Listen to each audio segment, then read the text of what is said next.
Hey Django, je te jure, tout sur YouTube. Je te dis tout sur YouTube, je retiens rien. Vas-y.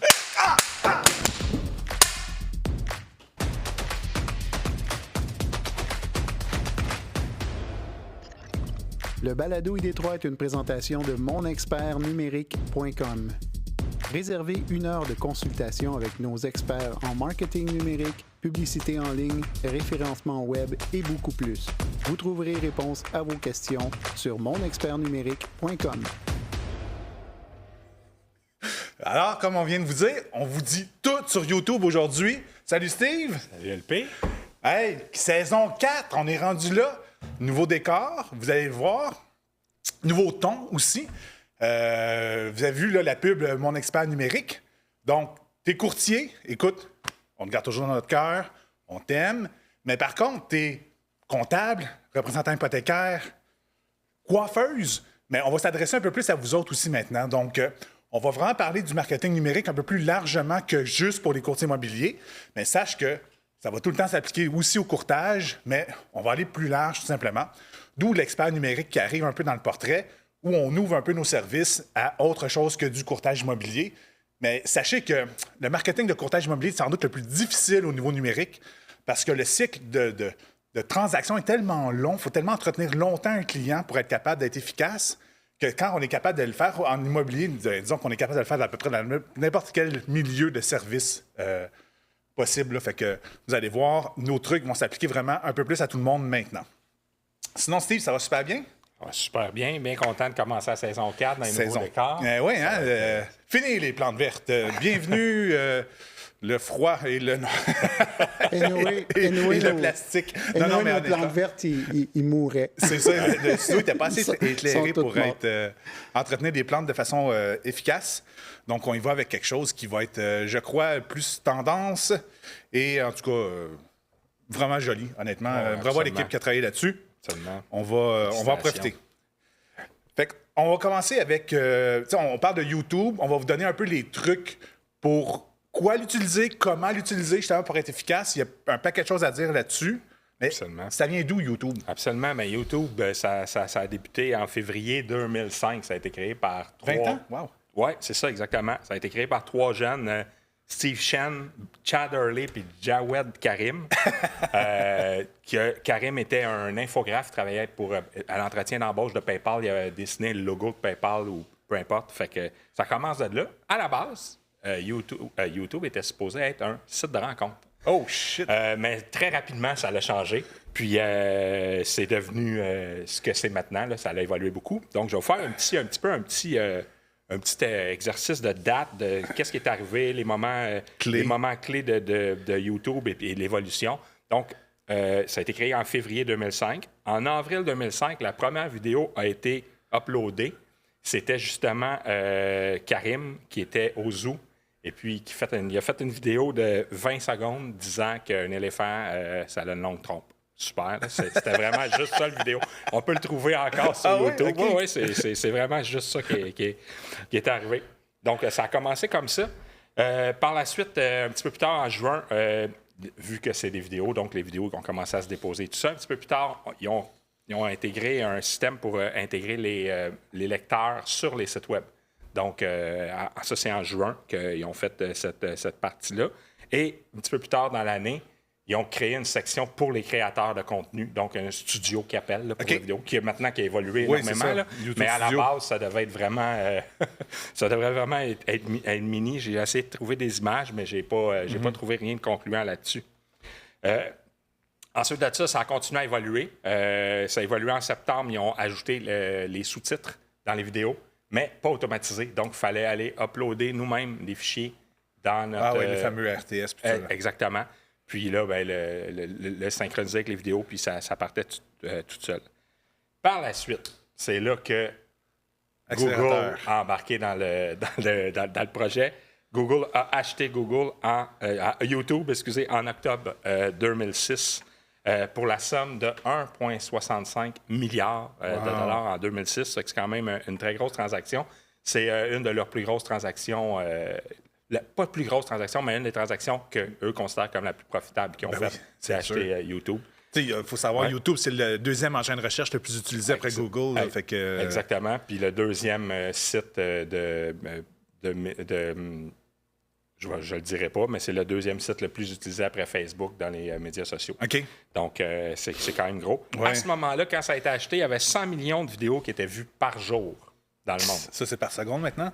Oui, à peu près. Là, maintenant, je vais y arriver tantôt, mais OK. on est rendu à peu près à 1 milliard d'heures de vidéos par jour maintenant. Wow. Donc, on n'a pas le nombre de vidéos exact, mais c'est 1 milliard. Fait que c'est quand même énorme. L'évolution, hein? Oui, exactement. Fait que là, quand Google a pris possession de ça par la suite, il y a eu beaucoup d'évolution. En janvier 2008, ils ont fait YouTube mobile, donc sur les cellulaires. OK. Ça aussi, ça a beaucoup évolué depuis, mais c'est là que ça a commencé. En décembre 2008, donc à la fin de la même année, ils ont ajouté les vidéos HD, donc en haute définition. Ensuite de ça, ils ont, un petit peu plus tard, ils ont fait le sous-titrage, mais automatique. OK.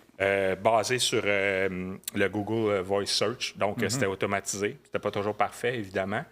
Ça s'améliore. Maintenant, c'est rendu quand même assez puissant. Oui, non, c'est très efficace puis dans plusieurs langues. Oui, exactement. Dans ce temps-là, c'était seulement en anglais, par exemple. Ouais. Donc, c'était juste des vidéos en anglais. Fait que, évidemment, là, c'était ça. Après ça, en 2014, YouTube a décidé de se lancer dans le streaming de musique. Donc, c'est à ce moment-là qu'ils sont lancés là. Puis en juillet 2021, un petit peu plus tard, il y a un gros gap. Dans les années de 2014 à 2021, ça a été surtout de l'amélioration de ce qu'il y avait déjà. Ouais. Donc, ils ont comme amélioré le studio, amélioré tout ça, mais il n'y a pas eu de gros changements ou de gros trucs. Puis après ça, c'est en 2021 qu'un gros majeur, c'est la rentrée des YouTube Shorts.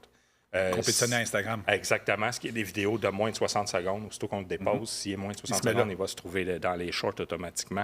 Donc, ça a été déployé en 2021. Donc, c'est quand même assez récent. Là, je veux dire, c'est tout jeune.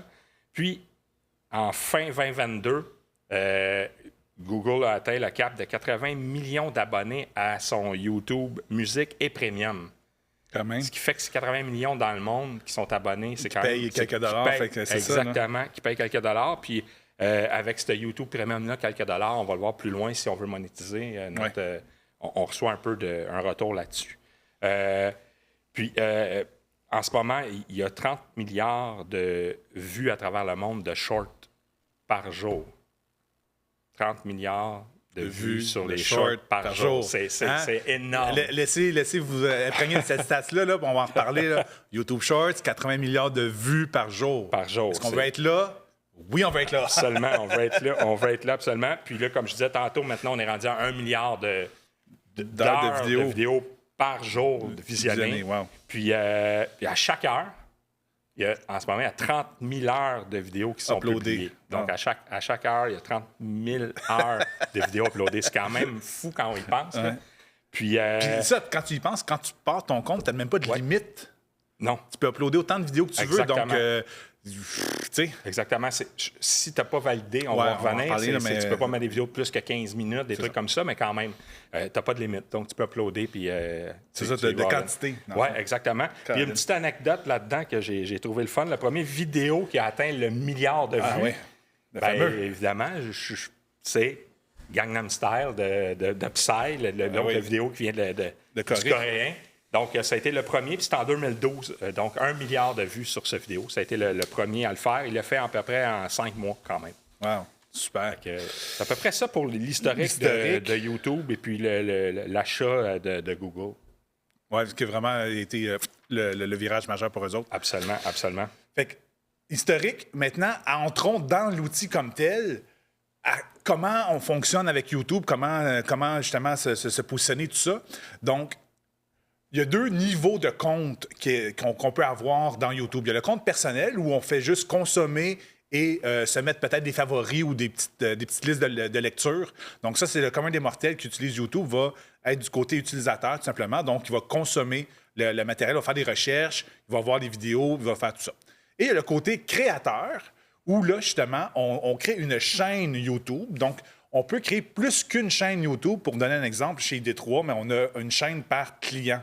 Donc, on a une centaine de chaînes YouTube à peu près qu'on va déposer du matériel de façon régulière sur ces chaînes-là.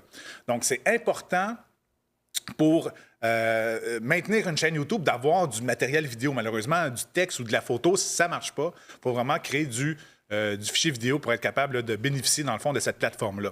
Puis comme je disais en introduction, c'est le deuxième engin de recherche le plus utilisé après Google. Donc, les gens font des recherches sur Google, mais ils font aussi des recherches sur YouTube. Donc, les fameux comment faire ou how to en anglais, là, how to ci, how to ça, ça pullule. C'est sans doute le matériel le plus regardé et consommé, dans le fond, sur YouTube. Là. Ça, les DIY, dans le fond, l'information. Donc, YouTube n'est pas juste une plateforme de divertissement, mais aussi une plateforme de recherche d'information. Donc, on va vous donner un paquet de trucs pour que vos vidéos, justement, puissent performer dans ces engins de recherche-là parce que l'engin est très puissant. Puis en plus, il est interconnecté à Google. Si on regarde un petit peu un exemple, je ne sais pas si tu peux mettre mon écran, excellent. Donc, j'ai fait une recherche sur Google sur édition de base avec l'outil Camelot. L'outil Camelot, c'est un outil qu'on a, nous autres, chez ID3, là, pour faire vos infolettres, si vous êtes intéressé éventuellement. Donc, regardez là, tout de suite. C'est les résultats de YouTube qui sont sortis en premier quand j'ai fait de la recherche. Donc, Camelot Marketing Courriel pour courtier immobilier. Donc, en effet, c'est nos vidéos qu'on a créées sur ce sujet-là. Après ça, le deuxième état, mais encore une fois, c'est du YouTube. Alors ça, c'est bizarre, c'est notre Spotify qui sort en plus. Donc, après ça, c'est quoi? Bien, c'est notre site Internet ID3 qui parle de ce produit-là. Mais parce que, justement, on a placé des images dans le vidéo en question, mais les images sortent en plus en recherche d'images. Donc, Google interprète les résultats qui sont déposés dans YouTube et dans les images. C'est ça qui est vraiment intéressant. Donc, un autre exemple un peu plus générique, là, où je ne me fais pas l'autopromotion, si on veut. Comment enlever un commentaire sur Facebook. Donc, en effet, Facebook va sortir en premier parce qu'on s'adresse à cet outil-là. Mais par contre, rapidement, vous allez voir, regardez, il y a des résultats vidéo qui sortent avec comment faire cette procédure-là. Même que dans certains cas, quand les vidéos sont bien montées, il va non seulement te proposer une vidéo, mais il va te proposer la partie du vidéo qui parle de ce segment-là parce que, justement, il y a une notion de chapitre qu'on va voir un petit peu plus tard dans les explications. Donc, grosso modo, il faut utiliser YouTube parce qu'en effet, deuxième engin de recherche le plus utilisé, il y a plein de monde qui font des recherches. Donc, si on a du contenu informatif, ça vaut vraiment la peine d'être mis là. Et en plus, c'est une excellente base pour point de chute de vos vidéos pour après ça les mettre sur un site Internet.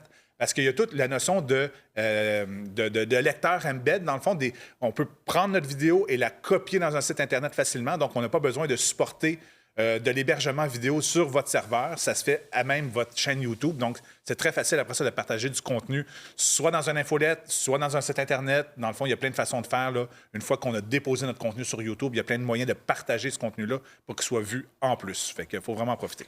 Oui, absolument, absolument. Très important. Sinon, contenu, qu'est-ce qu'on crée? Contenu, qu'est-ce qu'on crée, exactement. Donc, avant de vous lancer dans la création de contenu, une des bonnes questions à se poser, c'est se demander c'est quoi mes intérêts, dans quoi je suis bon, qu'est-ce qui est ton USP. Ton USP, c'est ça. Mais je ne voulais pas y aller nécessairement avec les courtiers immobiliers. Donc, non, mais peu importe. T'es comptable, c'est quoi qui fait que tu es un meilleur comptable qu'un autre? Tu es une coiffeuse, c'est quoi ton style de coiffure qui fait que tu te démarques? Exact. Donc, qu'est-ce ton qui USP reste bon, des autres? Qu'est-ce qui fait que toi, tu pourrais te différencier, te mettre en avant des autres? Donc, c'est ce qui est important parce que aussi, ce que ça va faire, c'est que ce type de vidéo-là qu'on va aller vers nos intérêts et tout ça, ça va nous inciter à les faire. Donc, on va avoir du plaisir à le faire et non juste se dire, là, il faut que j'en fasse un, il faut que je fasse une vidéo. Donc, ça devient une corvée. Donc, ça, c'est important.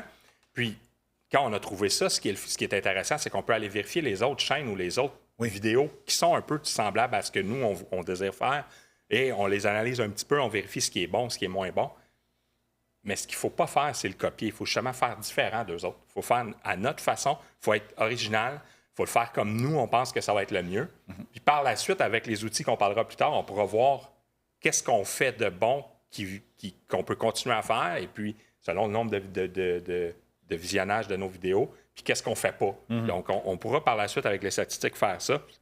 Et puis, ensuite de ça aussi, ce qui est bon puis à faire, c'est de vérifier quel type de clientèle on s'adresse. Si on veut s'adresser à des personnes qui aiment la coiffeur, justement, ou un plombier, ou des trucs comme ça.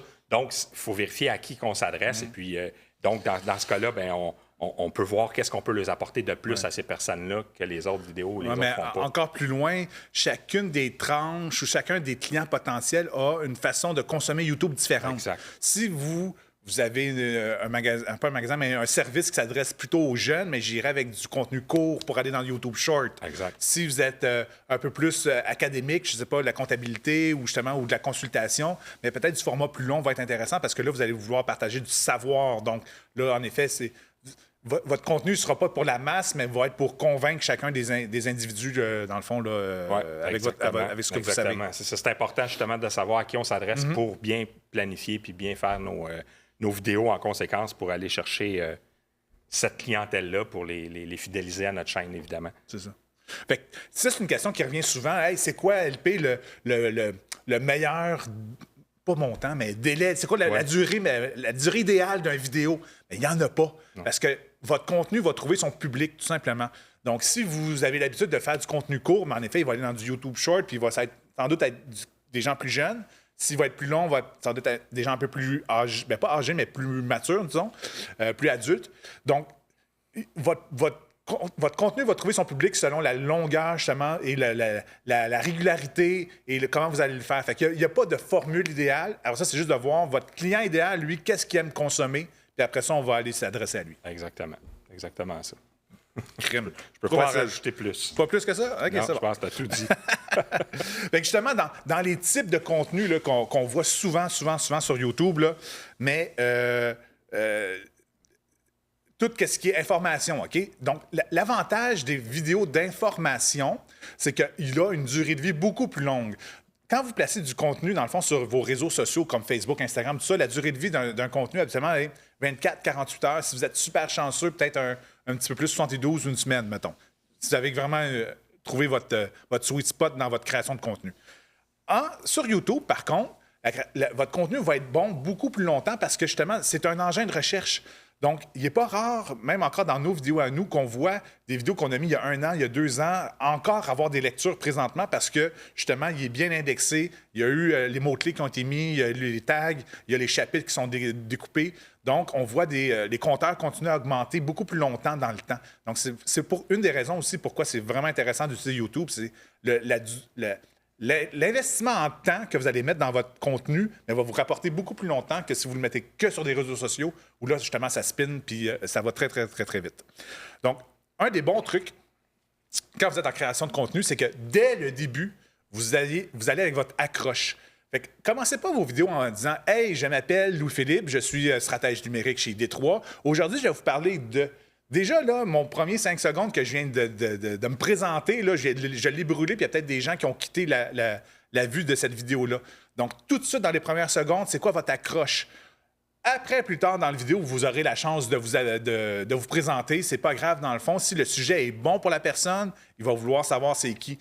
On ne veut pas savoir c'est qui en premier, puis après ça, de quoi vous allez vous parler. Dans le fond, inverser ce qu'on pourrait avoir comme tendance naturelle, là, mettez votre sujet avant de vous présenter et vous allez voir déjà un peu plus de lecture ou un peu plus d'accroche sur vos vidéos. Donc oui, on peut faire de la vidéo un peu loufoque, un peu avoir beaucoup de vues, mais on est dans un cadre plus corporatif où on veut mettre de l'avant, dans le fond, vos entreprises. Donc le contenu d'information va vraiment faire en sorte que vous allez être le professionnel qui a la réponse à la question que la personne pose. Parce qu'on regarde, là, dans le fond, les recherches, c'est « je veux savoir quelque chose ». On est sur YouTube, « je veux savoir quelque chose ». Donc, il faut que vos vidéos répondent à ces questions-là. Donc, il est très profitable d'avoir une séquence régulière, une fois par semaine, une fois par mois, peu importe ce que vous êtes à l'aise avec, mais de mettre du contenu de façon régulière qui répond à différentes questions de votre clientèle. C'est là que vous allez vous démarquer, puis que vous allez semer votre personnalité. Parce que, veut pas, quand on est dans le service, c'est la relation qu'on essaie d'établir avec les clients. Donc, c'est votre personnalité que vous vendez, dans le fond, à des clients potentiels qui va faire en sorte que, hey, oui, je veux faire affaire avec LP. Je trouve qu'il a vraiment de l'allure. Il connaît son sujet. Tu sais, dans le fond, je suis en confiance avec lui. J'aime son vibe, tout ça. Son humour plate est un peu so-so. Mais bon, on va passer par-dessus ça. Tu sais, donc, on est capable, justement, d'avoir déjà une pré-relation, si on veut, avant même de s'appeler la première fois. Donc, beaucoup d'avantages à faire de la vidéo comme telle. Et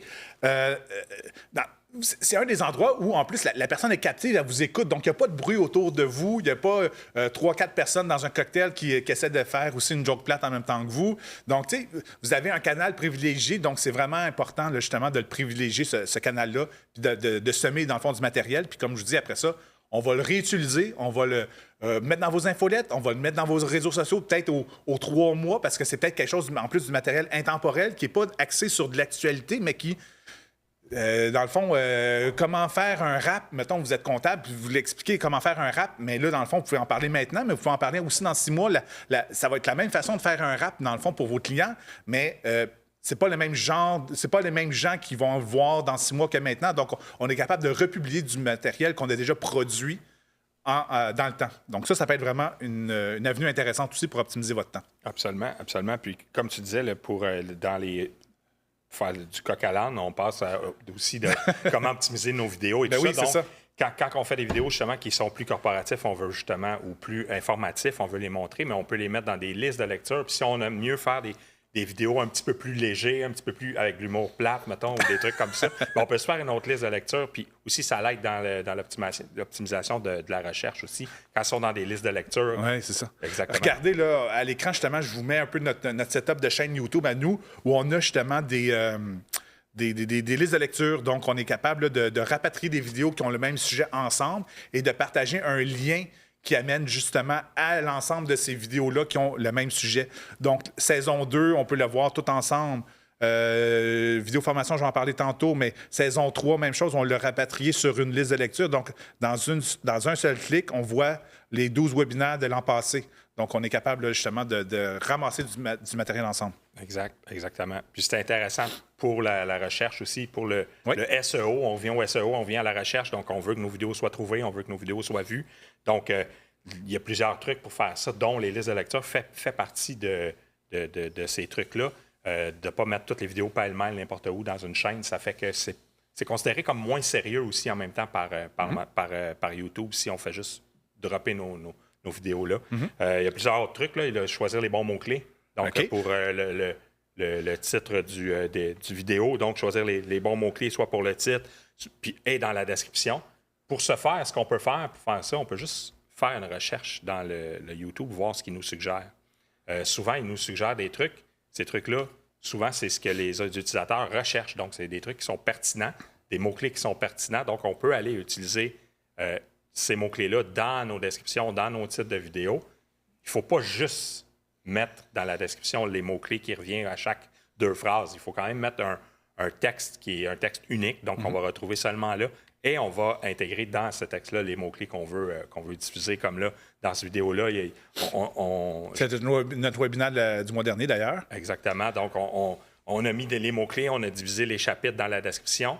Donc, dans ce cas-là, ce que ça fait, c'est que les moteurs de recherche voient que c'est bien, c'est professionnel, c'est bien disposé, la description avec les mots-clés. Et puis, dans ce temps-là, il sort on s'est donné la peine, on a fait les chapitres. Exact. Donc, à chacun des moments, on est capable... Hey, moi, je veux aller voir Google Ads, comment ça fonctionne. Je pèse sur le 9 minutes 10, puis dans la vidéo, il m'amène exactement à 9 minutes 10 où tu as commencé à parler justement de ce sujet-là.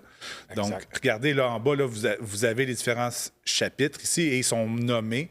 Donc, tout simplement, quand vous écrivez votre description, là, quand vous êtes dans YouTube, marquez 00.00. Dans le fond, ça va être votre premier chapitre. Puis après ça, 01.15, vous le marquez tout simplement normalement, puis à la fin, lui, il va interpréter les temps que vous avez écrits comme des chapitres, puis il va le découper. Donc, c'est pas plus compliqué que ça. Exact. C'est quand même assez simple. Parce que ça pourrait être plus difficile, mais en le faisant comme ça aussi, ça fait que, justement, on va sortir dans la recherche Google, comme on montrait tantôt. Oui. Il va y avoir le chapitre, c'est à cause de ce découpage-là qui va faire qu'il va amener directement à une place dans la vidéo. Il faut aussi choisir un bon titre pour la vidéo. Il ne faut pas que ce soit juste le nom du vidéo qu'on a filmé, puis on le dépose. MVI 9033. Oui, exactement. Donc, on renomme la vidéo avec puis le titre, un titre pertinent. Comme là, dans ce cas-là, c'était sur la publicité. Donc, on a nommé la vidéo en conséquence. Donc, c'est important de mettre un bon titre. Si on est capable de mettre nos mots-clés, oui, évidemment, on va les mettre dans le titre aussi.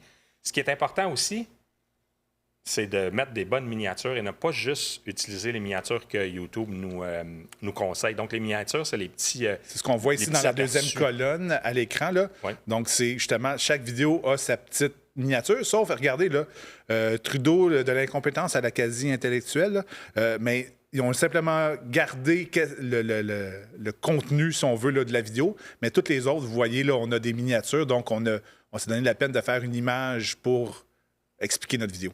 Exact. Donc, en utilisant des miniatures, en créant nous-mêmes les miniatures, et non seulement utiliser les miniatures que YouTube nous génère. Dans ce cas-là aussi, ça montre notre, entre guillemets, professionnalisme. Donc, ça l'aide à sortir plus haut dans les recherches. Mais c'est surtout que les gens qui sont visuels... Exactement. C'est ça. Un beau va attirer l'œil, donc on va être porté à cliquer sur cette vidéo-là au lieu de l'autre qui a... justement, une personne assise puis qui regarde en l'air ou peu importe. C'est ça. Donc, c'est important. Ou... Exactement, c'est exactement ça. C'est ça, la bouche ouverte ou en train de rire. Donc, c'est mieux de faire ça comme ça. Et puis, ce qui est important aussi, vu que, évidemment, YouTube, c'est un moteur de recherche, donc il n'est pas capable de lire la vidéo, si on peut dire ainsi, pas capable de comprendre. Donc, en ajoutant les sous-titres, ça fait en sorte qu'il va être capable de lire le vidéo, de le comprendre, de savoir la pertinence du vidéo. Et puis là, ça aussi, ça l'aide beaucoup dans le SEO, dans la recherche des vidéos. Pour ce qui est de la description, on peut aussi ajouter, faut ajouter un lien vers notre site Web. Donc, si on a un site Web, évidemment, en espérant que oui, parce que c'est la base pour aller écouter nos autres webinaires là-dessus. Donc, on met un lien vers notre site Web, ce qui fait en sorte que Google, YouTube, c'est pas mal ensemble. Donc, ça va sortir aussi beaucoup plus rapidement dans les moteurs de recherche. Ça va s'indexer beaucoup plus rapidement. Puis, il va faire le lien avec notre site Web vers notre chaîne aussi. Donc, on met le lien de notre chaîne dans notre site Web. On met le lien de notre chaîne un peu partout où est-ce qu'on peut le mettre pour faire en sorte que ça augmente la notoriété de notre chaîne en disant « Oh, c'est sérieux, il y a quand même plusieurs sites qui pointent vers notre chaîne. » Donc, ça l'aide beaucoup dans le SEO de nos vidéos pour trouver nos vidéos. C'est ça, dans le fond, c'est ce que je montrais un peu. Tu étais un peu plus vite que moi, Pat. Dans le fond, je cherchais l'endroit, là, mais dans la chaîne, on peut mettre des liens, mais dans votre vidéo, dans la description, on pourrait mettre en effet un lien vers le produit ou le service que vous parlez dans cette vidéo-là, donc encore plus précis. Donc, au niveau de la chaîne, on met notre générique, les endroits où on peut vous contacter. Donc, notre site web, le Spotify, dans le fond, tous nos réseaux sociaux sont là. Exact. Et dans la vidéo comme telle, on mettrait, exemple, le lien vers ID3. Exact. Puis, on ne l'a même pas fait, nous autres. Non, mais il n'y en a pas en haut. Il n'y en a pas en haut. Non, c'est un lien vers le restant de la saison. En tout cas, fait qu'en effet, on va corriger. C'est important de le mettre, mais pour le faire, il faut valider notre chaîne aussi. Ça, on va en reparler tantôt, mais c'est important parce que même choisir notre miniature, je pense qu'on peut pas... on peut pas uploader une miniature. Mais nous, on va revenir plus tard. Je m'excuse. Donc, c'est à peu près ça pour le SEO. Donc, c'est important de bien utiliser les mots-clés, de faire un vrai paragraphe qui explique ce qu'on va dire, d'activer les sous-titres. Donc, c'est important de le faire, pas juste mettre des mots-clés au hasard comme vidéo, Google Ads, ça ne fonctionnera pas. Non, c'est ça, exactement. OK, on a une chaîne, on a des vidéos. Là, il y en a beaucoup qui ont peut-être le rêve, « Hey, je vais faire de l'argent avec ça, je vais monétiser mes vidéos. » OK, mais on met des bémols. Oui, on va mettre des bémols, exactement. Bien, premièrement, il faut valider notre chaîne. On revient à la validation. Il faut valider notre chaîne en commençant. Puis par la suite, il faut avoir 1000 abonnés. Oh! Pour commencer. Et? Oui, il y a un et un ou. Il faut avoir 4000 heures de visionnage de vidéos, de nos vidéos publiques dans les 12 derniers mois. Ah, OK. Ou 10 millions de vues sur les shorts, sur nos shorts. Ah, OK. Fait que c'est quand même... OK. Dans les 12 derniers mois, 10 millions. Exactement. Non. Pour les shorts, c'est dans les 90 derniers jours. Excuse. Oh, fait que c'est quand même... OK, c'est ça. Il faut avoir un bon auditoire. Oui, exactement. Disons que le commun des entreprises, c'est peut-être une tâche un peu plus ardue de décider de monétiser votre chaîne. J'irais beaucoup plus d'utilisation pour du SEO, pour justement, un peu plus du goutte à goutte, mais qui, au final, va être payant. J'ai des exemples de courtiers immobiliers, justement, qui ont poster de façon régulière à toutes les semaines une vidéo informative sur l'immobilier qui me disent maintenant « Hey Louis, le monde m'appelle, puis ils ont vu mes vidéos, puis ils savent à quoi s'attendre avec moi, justement. J'ai plus de guess. La qualité des gens qui m'appellent est beaucoup plus élevée qu'il y a un an et demi. » Donc, c'est du long terme, en travail du YouTube. Ça ne se fait pas du jour au lendemain. Regardez, là, juste monétiser, il faut 1000 abonnés. Là. 1000 abonnés, on ne fait pas ça du jour au lendemain. Regardez, nous autres, on est à 460 et on travaille notre YouTube, disons, d'un peu plus depuis 2 ans. Oui, exactement. Mais c'est ça, c'est sur le long terme, comme tu dis, le SEO. Donc, les gens apprennent à te connaître. Ils te voient en vidéo, ils pensent qu'ils te connaissent finalement. Donc, quand ils vont faire affaire avec toi, c'est comme si tu étais quasiment leur ami. Ouais, tu étais une connaissance. Donc, c'est pour ça que le lien de confiance augmente dans ça. Et puis, pour ce qui est possible de faire, si vous avez 1000 abonnés et que vous avez 4000 heures de visionnage de vidéo, bien, vous pouvez monétiser votre chaîne. Qu'est-ce qui est possible de faire?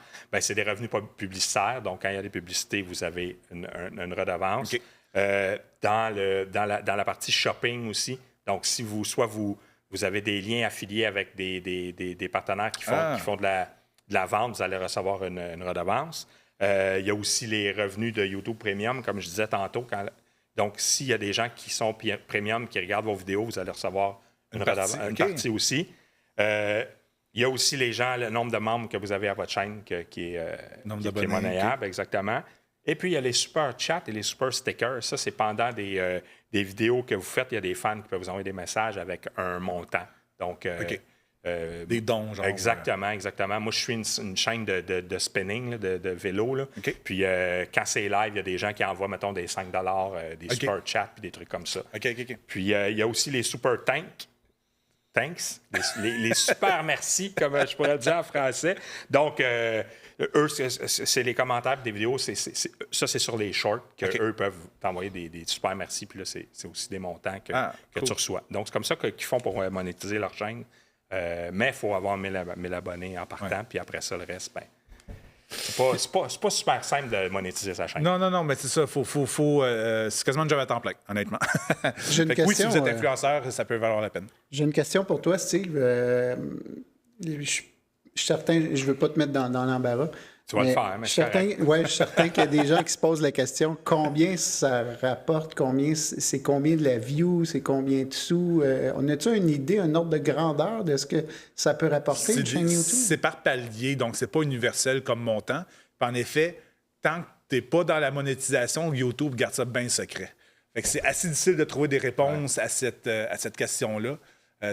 Honnêtement, on a beau faire des recherches publiques, puis il n'y a quasiment rien qui transpire de ça, parce que même les YouTubers ne veulent pas divulguer leur montant, puis tout ça, puis faire peur à leurs fans. Fait que c'est très secret, en effet, comme environnement. Là. Exact. Il y a quelques vidéos qui en parlent, mais ça prend avec un grain de sel, je suis pas certain que c'est vrai.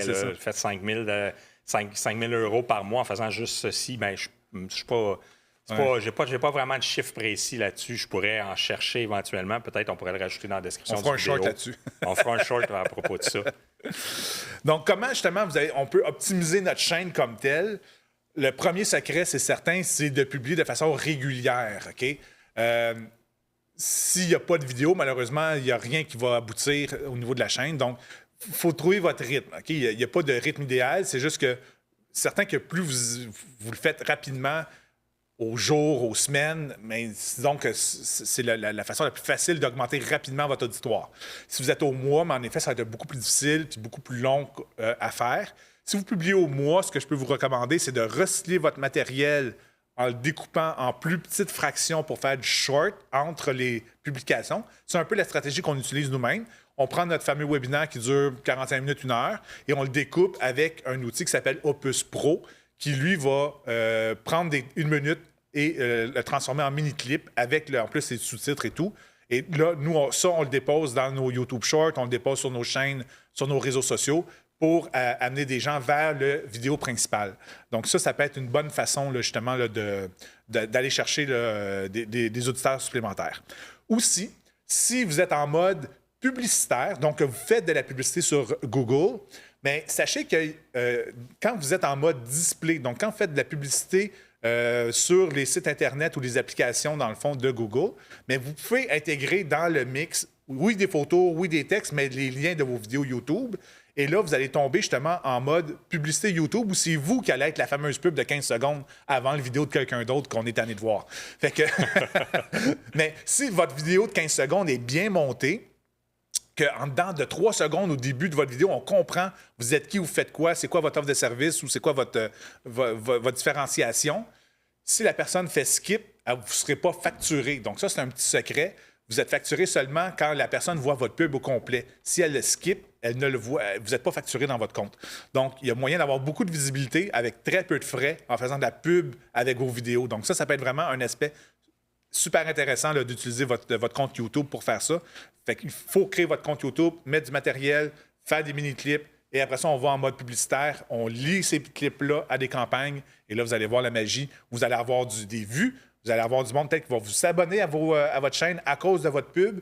Donc là, on peut commencer peut-être à aller un petit peu plus vite au niveau des abonnements et des visibilités là, de votre chaîne. Ça peut être vraiment intéressant de ce côté-là. C'est important aussi, quand vous créez du vidéo, d'être un peu tout le temps dans le même genre. Il n'y a pas un genre mieux qu'un autre, c'est juste qu'il faut qu'on soit capable de vous reconnaître facilement.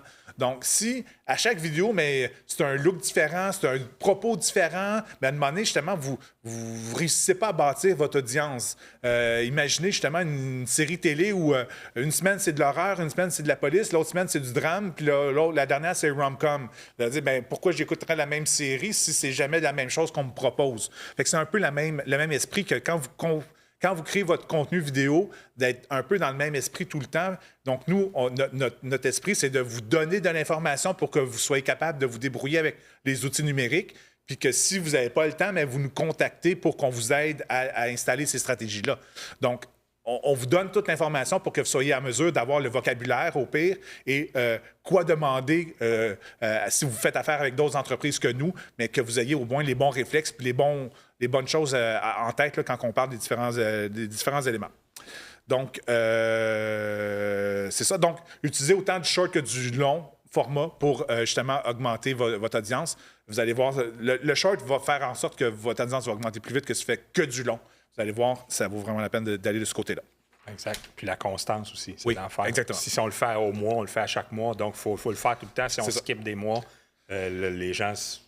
Nous, on est rendu 3e année de suite qu'on fait. Premier jeudi du mois, on fait notre fameux webinaire. On est rendu, j'ai regardé, là, 90e webinaire après qu'on est rendu. Wow, saison 1, on était un petit peu plus rapide, mais après ça, on a commencé à aller un par mois. Fait que régularité, c'est là qu'on se retrouve. Exactement. J'imagine, LP, que une chose importante aussi à rajouter, c'est que si les gens nous écoutent, dans le fond, là, puis probablement que tous les YouTubers le font, c'est-à-dire de demander aux gens de faire j'aime sur la vidéo, oui. Puis de s'abonner à la chaîne, c'est super important. Puis aussi, dans le fond, j'en profite pour le dire, les commentaires aussi, j'imagine que ça aide beaucoup le vidéo. Si vous nous écoutez présentement, si vous êtes en direct, n'hésitez pas, donnez-nous vos commentaires. Vous pouvez nous demander des questions. Je vais les relayer en direct aux gens qui sont ici sur le plateau. En effet. Excuse-moi, je termine. Puis si, dans le fond, vous êtes en différé, vous nous écoutez sur Spotify, Facebook, YouTube, n'hésitez pas, posez-nous vos questions dans les commentaires, ça va nous faire plaisir de vous répondre. Puis en plus, apparemment que ça aide le référencement de vidéo. C'est exactement ça, c'est que quand vous demandez autant de s'abonner et d'activer la cloche, ça va faire en sorte que quand vous êtes en live, mais les gens qui sont abonnés vont recevoir la fameuse notification « Hey, Détroit est live présentement ». Et plus il y a de commentaires et de j'aime sur une vidéo, mais en effet, plus la vidéo va être recommandée par l'algorithme de Facebook. Donc, quand on a des vidéos justement avec 3, 4, 5, 6, 10, 20, 30, 100 pouces, mais dans le fond, c'est la même façon que quand on est sur Facebook, les j'aime ou les commentaires, plus il y en a, mais plus l'algorithme comprend que c'est une vidéo intéressante, donc il va le présenter à plus de gens. Fait que, quand on arrive sur Facebook, mais sur YouTube, excusez, la même façon que Facebook, vous avez des recommandations sur votre page d'accueil. Mais c'est basé sur ce que vous aimez regarder, de la même façon que Facebook, dans le fond. Ce que vous avez déjà liké, mais des choses similaires vont vous être proposées. Donc, la même chose avec YouTube. Ce que vous avez regardé, il va y avoir des choses, du contenu similaire qui va vous être proposé, soit par les mêmes créateurs ou du contenu avec le même genre de sujet. Donc, si vous réussissez à créer du contenu qui a des commentaires et que vous répondez aux commentaires, ça, c'est un aspect qu'on n'a pas vraiment mentionné avant, mais quand vous répondez aux commentaires, ça aussi, ça ajoute du poids à votre présence sur YouTube. Même chose avec les pouces. Si vous avez des pouces, mais ça aussi va faire en sorte que votre vidéo va être mieux cotée mieux proposer. Et là, dans le fond, le cercle vertueux va partir, dans le fond. Et on va avoir justement plus de visibilité. Exact. C'est exactement ça. Hashtag Game Changer. Un game changer. Exactement. Non, hashtag cercle vertueux. On a un autre inside, nous autres, c'est pour ça. Ouais. puis c'est ça. Donc, pour faire tout ça, donc, comment qu'on peut savoir si nos vidéos analyser, dans le performent fond. et tout ça? Exactement. C'est un beau lien que tu as fait. C'est magnifique. Donc, on peut aller voir dans l'analytique de YouTube. Oui, là, il y a 2 analytiques. Oui. Il y a l'analytique de la chaîne. Qu'on vous présente à l'instant. Donc, dans l'analytique de la chaîne, on a le nombre de vues sur la chaîne, le nombre de vues au total, le nombre de nouveaux abonnés. On a... là, je me souviens pas par cœur parce que quand je suis allé dedans, j'ai trouvé que c'était énorme, très gros. Ah oui, mais on prend quand Google même... est une machine à data, Ouais, là, c'est incroyable. C'est fou. Il y a des statistiques. On peut aller chercher des statistiques quasiment à l'infini avec tous les outils Google. Donc, donc ça, c'est pour notre chaîne. Donc, on voit le nombre d'abonnés qu'on a sur la chaîne, le nombre de vues, le nombre de... On peut le mettre par jour, par mois. On peut jouer avec toutes ces statistiques-là. C'est intéressant à voir, mais c'est intéressant aussi. Moi, je trouve que la partie par vidéo, c'est plus intéressant quand on débute notre chaîne, justement, parce qu'à partir de là, on peut voir justement si on a bien ciblé notre public, si on a le nombre de vues par vidéo, le nombre l'engagement de la personne qui regarde la vidéo. Donc, est-ce que les personnes regardent la vidéo puis après 8 secondes s'en vont, après 10 secondes, après 3 minutes? Si on fait des vidéos de 20 minutes, est-ce que les personnes quittent avant la fin? Donc, c'est important. Dans ce temps-là, on peut voir de quoi on parlait, où est-ce qu'on en était rendu. Donc, on peut peut-être améliorer cette section-là de nos vidéos ou ne plus parler de ces trucs-là et puis d'y aller avec les trucs qui sont le plus vus, le plus aimé, le plus écouté, donc l'engagement. Puis, on a aussi la source du trafic. Donc, on voit aussi à quel endroit les gens ont cliqué pour arriver sur nos vidéos. Est-ce que c'est vraiment une recherche directement dans le YouTube? C'est une vidéo qu'on a partagée, peu importe, sur notre site web ou dans notre infolette ou ailleurs. Donc, c'est le fun à voir de où est-ce qu'ils viennent. Donc, ça nous donne aussi une idée si on a choisi notre bonne niche puis notre bon auditoire au départ. Donc, ça nous donne une bonne idée avec les statistiques. Le nombre, dans la partie de la chaîne, nombre d'impressions, c'est le nombre de fois que notre miniature est apparue à l'écran. Et puis, on a aussi le nombre d'impressions sur le taux de clic, donc le taux de clic sur la vidéo, sur la miniature. Dans la partie de la chaîne, c'est ces deux. Là, on dirait que j'ai pas le même que j'avais vu. On dirait que c'est pas pareil. Mais... Si je vais dans Content, je pense que c'est là que les shorts... Là, je suis dans les statistiques de la chaîne, les 3 comme telles. Ouais. Donc, regardez, nos shorts sont beaucoup plus... sont plus vus que nos vidéos. Ouais. Returning viewer, donc, regardez, là, les gens qui reviennent dans les derniers 28 jours voir notre matériel. Donc, nos shorts génèrent beaucoup plus de retours. Exact. Et par contre, nos vidéos longues nous amènent plus d'abonnés, tu vois. Exactement. Donc, d'où l'importance, justement, de faire un peu de tous les formats pour être capable, justement, d'améliorer nos statistiques. Exactement. Donc, c'est ça, les abonnés qui reviennent. Donc, la rétention, c'est là qu'on voit. C'est là tes impressions. Fait gars, 8000 impressions, tu nous as donné 365 clics, et ainsi de suite. Donc, on Exactement. est à... Puis, regarde, sur notre 8000... Il y a 9 du temps que c'était YouTube qui nous a recommandé à des gens, donc qui ne nous connaissaient pas. Donc ça peut être intéressant comme statistique aussi. Là. C'est 9 de 8000, c'est du monde qui ne nous connaissait pas puis qui ont vu notre matériel. Fait que ça, c'est le fun. Exactement. Puis regarde, justement, advertising, ça donne qu'on a fait de la pub avec de nos vidéos. Oui. Fait qu'on voit un peu les sources de trafic, combien qui sont par des playlists des gens, external, dans le fond, des liens externes vers YouTube. Exact. Le search de YouTube nous a amené 5 de trafic. Donc, en tout cas, on a un peu tout ça. Là. Exactement. Donc, il y a beaucoup de trucs, là, beaucoup de statistiques. On peut se perdre facilement.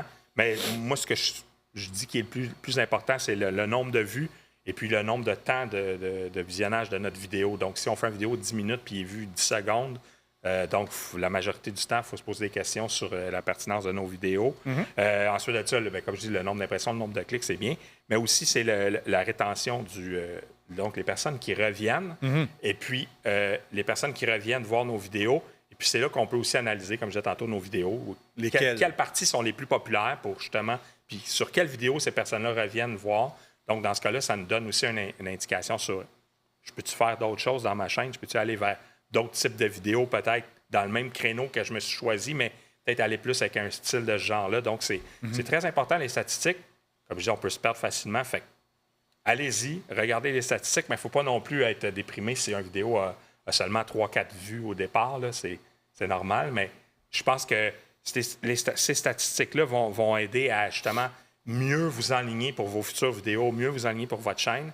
Et puis, si vous les partagez partout, donc ça va, les abonnés vont monter, les vues vont monter, tout va monter. Donc, c'est important de... Puis avec l'infolette, quand on met dans l'infolette, on envoie l'infolette, c'est les mêmes personnes qui reviennent voir nos vidéos. Donc, dans ce cas-là, la pertinence de nos vidéos nous prouve qu'on est bon puis on fait un bon job. Exactement.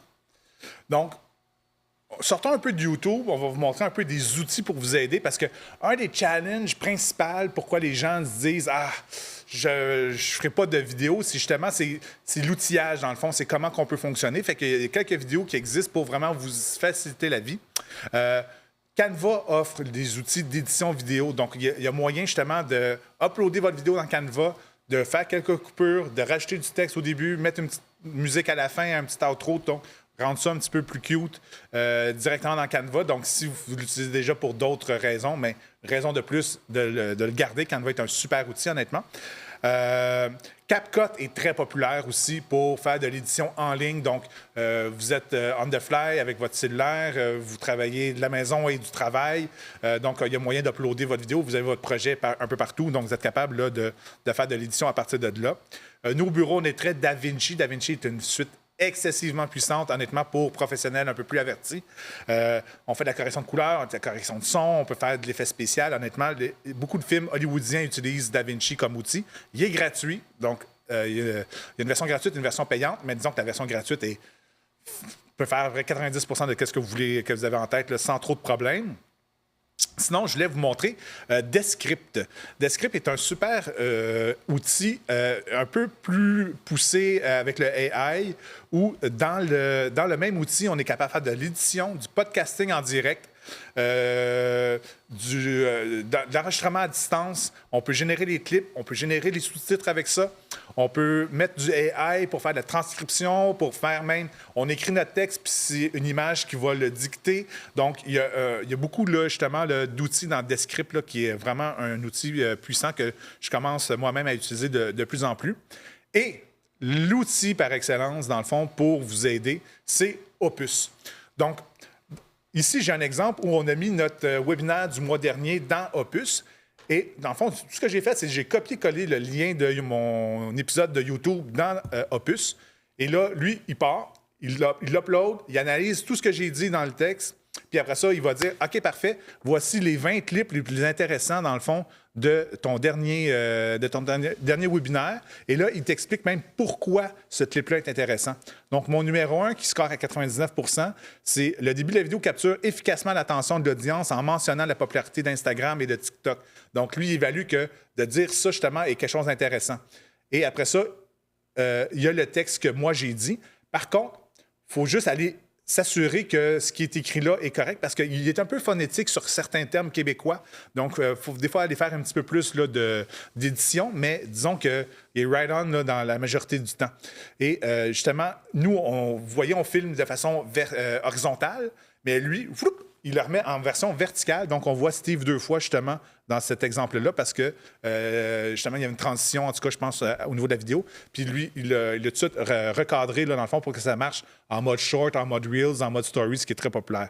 Même chose aussi où il a coupé, dans le fond, l'image en deux entre moi et Steve, puis il nous a mis un par-dessus l'autre pour que la discussion ait de l'air plus naturelle. Et comme ça, il continue à scorer différents éléments.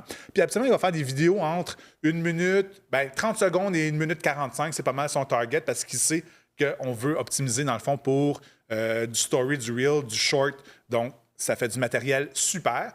Donc, en dedans de quelques minutes, j'ai une vingtaine de clips qui ont été générés. Même, il est monté jusqu'à 27 dans ce cas-ci.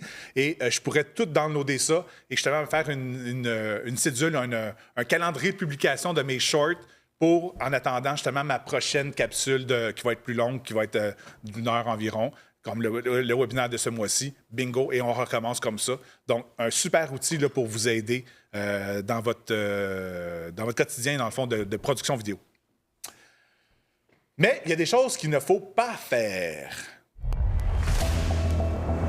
La pire chose à faire. Oh! La pire chose à faire. chose à faire. Donc, un nouveau segment qu'on inaugure dans notre podcast. Au départ, l'idée, c'était qu'on allait faire un podcast juste sur les choses à pas faire. On s'est dit, ouais, mais ça va arriver juste une fois par année. Puis honnêtement, il y a plein de choses qu'il ne faut pas faire en numérique. Donc, dans chaque webinaire, on va avoir la section « La chose ». Non, c'est quoi? La pire chose à faire. Donc, quand on est en YouTube... La pire chose à faire. La pire chose à faire quand on est en YouTube, je vais vous montrer ça à l'écran ici. Pat, si tu veux me mettre encore une fois. Donc, j'upload un petit vidéo que j'ai ici. Test. Bon, parfait. Donc, on upload la vidéo tout simplement. Et c'est là que on disait tantôt, on met les mots-clés qui est intéressant, mots-clés, titres, ainsi de suite. On met la description donc de notre vidéo. Et la pire chose à faire est juste ici.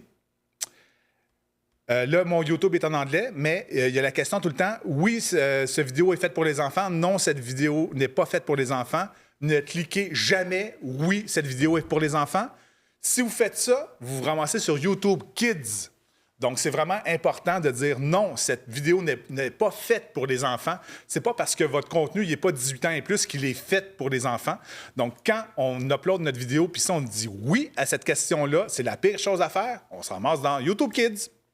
Oui. Ah, c'est pas le même auditoire. C'est pas du tout le même auditoire.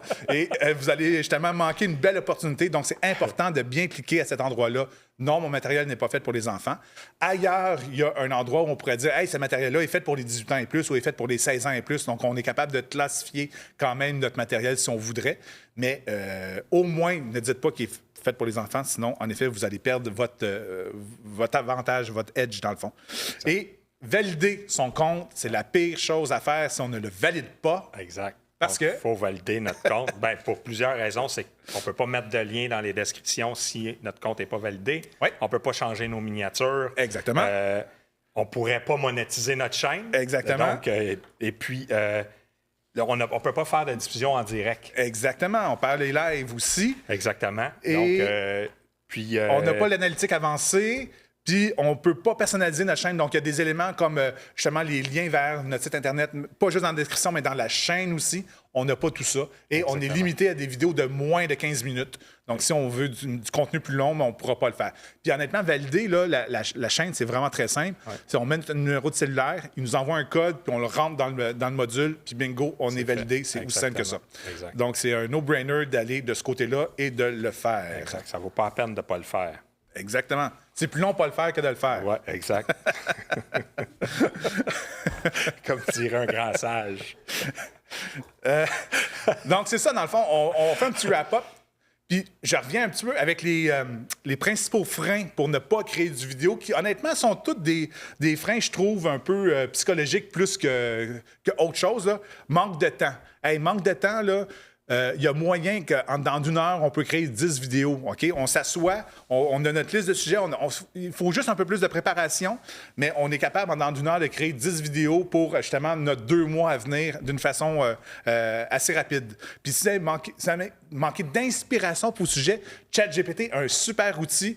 Hey, donne-moi 10 sujets de capsules vidéo dans le domaine de l'assurance automobile. Bing, il va te sortir tes 10 sujets. Tu dis, hey, le sujet numéro 2, peux-tu m'en dire plus? Il va même vous donner quoi dire dans votre vidéo. Donc, c'est vraiment un no-brainer de ce côté-là.